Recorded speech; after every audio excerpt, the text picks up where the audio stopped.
Hi everyone, in this video I'm going to answer a specific question that some people are asking me, which is the UseYourEar method the same as Solfege? Well, very short answer is no.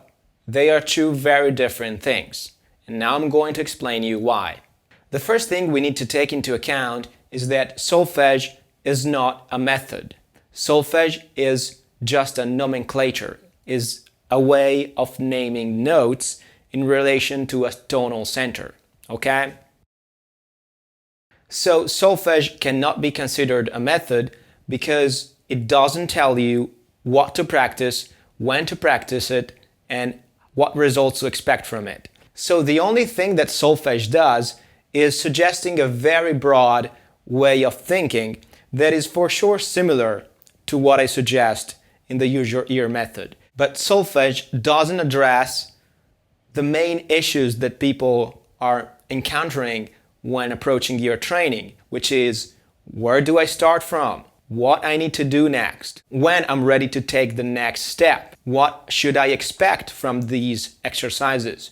How much it will take for me to improve in that area or in that other area? How can I acquire a certain skill? What skills do I need to develop before trying to develop another skill? So these are really big problems that students are facing when they try to develop their relative pitch skills.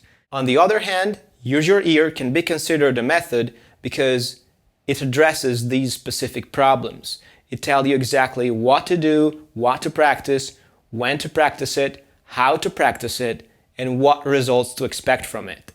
And that's really what a method does.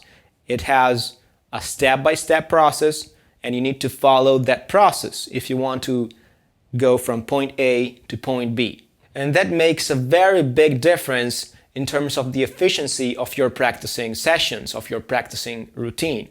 So by practicing the exercises that are adequate to your current level, you can get results a lot faster, you can avoid frustration, you can get steady improvements. And these things will have a very big impact on your motivation, so you can continue being motivated and put your time into practicing. And this makes a very big difference overall. So the first big difference is that Solfege is just a nomenclature system, whereas UseYourEar is a method.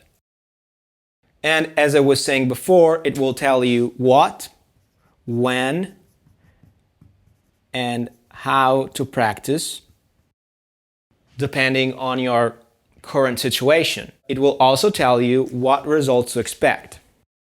So how is this possible? This is possible because there are very clear benchmarks in the course that will tell you exactly what to do depending on your current situation. So you're not going to have any doubts. And this is very, very important because no matter your current level, you're going to have a very clear path on how to develop your relative pitch skills. The second very big issue with Solfege is that it doesn't take into account chords and chord progressions.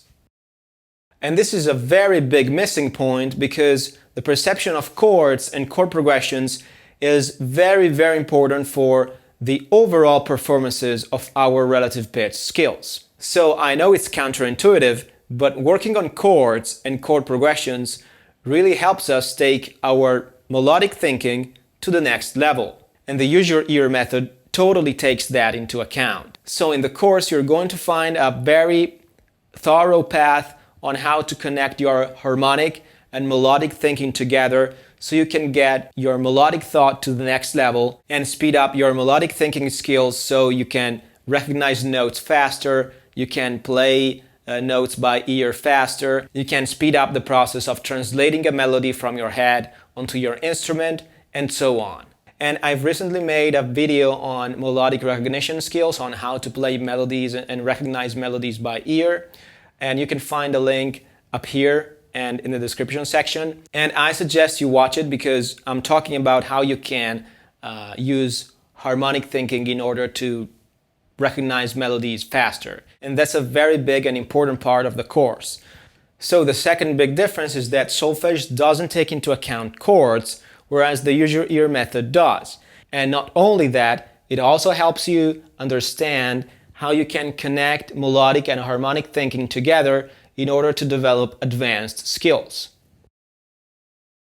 Also, another difference that I think is worth mentioning is that UseYourEar really takes into account all the variables and all the subskills that form our relative pitch system. And there are multiple subskills. So for example, some of those subskills are short-term musical memory, tonic recognition skills, tonic retention skills, chord progressions recognition skills, melodic recognition skills, and many others. So it's very important to take them into account because they can interact with each other, and we need to be very careful at understanding how they develop and when they develop in order for our practice to be effective. Each one of these subskills play an important role in a different activity. For example, short-term musical memory is of crucial importance when we try to develop our melodic recognition skills. And almost every other ear training method that I've seen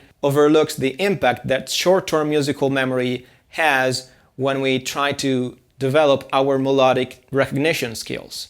So that's a mistake, and I think that the UseYourEar method really addresses this problem and helps you take into account all the variables and find out a path that will help you and that will allow you to grow gradually but consistently. So the UseYourEar method takes into account all the subskills that form our relative pitch system.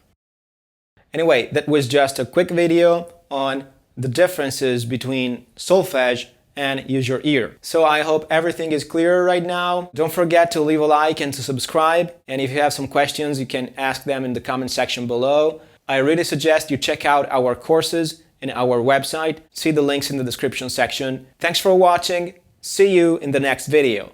Bye.